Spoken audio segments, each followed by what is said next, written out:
And we are back here with Houston legend Nelly Quijano. The Houston Hispanic Chamber of Commerce is so happy to be here with you, and we're really excited so that you can learn more about Nelly and the work she's been doing with McDonald's. She's truly an inspiration to all of us.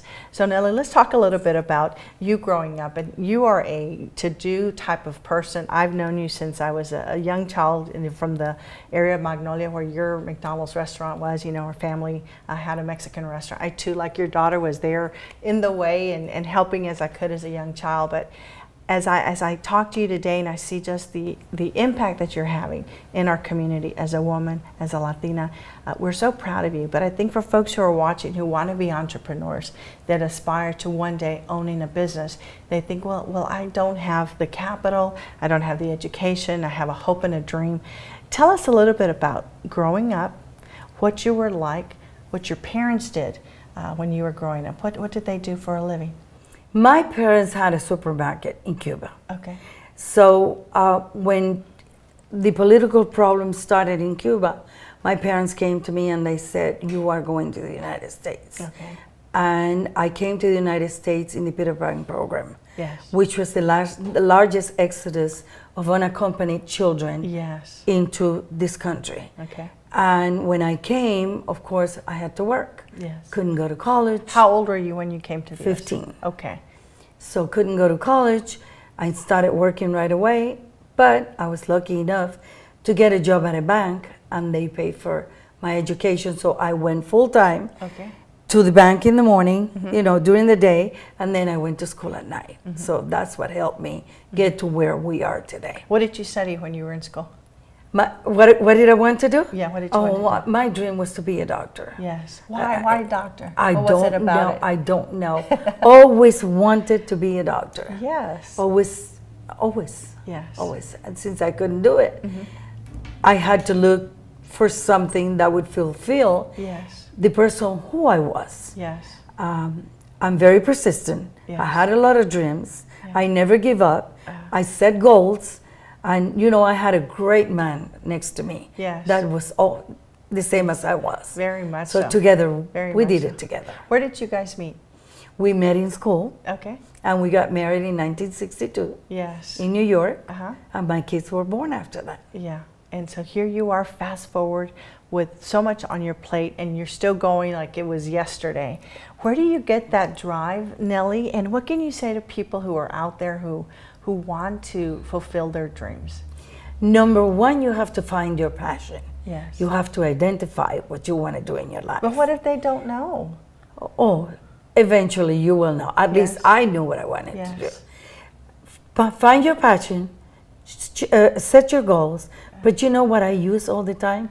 The word persistent. Yes. I do not give up. Yeah. I can try something, and if it doesn't work, I try it again and again till I make it work. Yeah.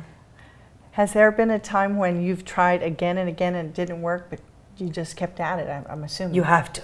Yeah. You fall, Yes. get yourself up, Yes. keep going, Yeah. and then at the end of the journey, you know that it was all worth it. Yes.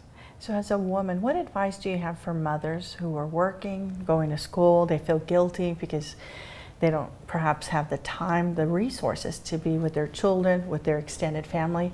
I mean, you've done it all. What do you have to say, especially to women? It is so hard today because children come from school and they don't have the parents there because the mothers need to work. Yes. So both parents need to work. Yes.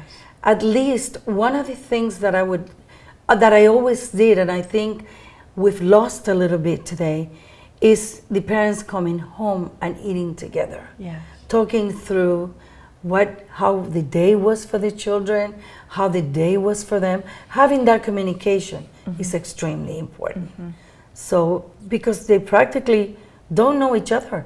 The kids come from school today and they close the door in their bedroom and you don't see them for the rest of the night. Right. So, to me, that is important. Well, and you were able to do that through the restaurant because your children were able to integrate, whether it was a summer or weekends, and spend time and actually watching, not listening to what you say, but watching you do what you do, right? Right. Yeah. Right. So you've lived a very interesting life, Nelly. You've been able to touch so many people. As you think of your employees, what's your hope for your employees at McDonald's? Well, we have almost 1,500 employees. Yes. We are a big family. Yes. Every time one of my employees comes to me and say, I just bought a house, Yes. or I just bought a car, I feel that I have helped them a little bit Yes. to obtain that dream. Yes. And that fulfills me completely. Yeah. So the last question of the interview is, thinking about your legacy, what would you like Nelly Quijano's legacy to be? The person that always cared for people. The person that was always there when you needed her. That's all I can tell you. I'm always there for whoever needs me. And you really are. And so we appreciate you. We appreciate the role you played on our board at the Chamber of Commerce. We appreciate McDonald's, and thank you for being a Houston legend. Thank you. Thank you. Thanks for joining us here on Houston Legends. We'll be back. My name is Dr. Laura Maria. We'll see you next time on Houston Hispanic Chamber of Commerce program. Thank you.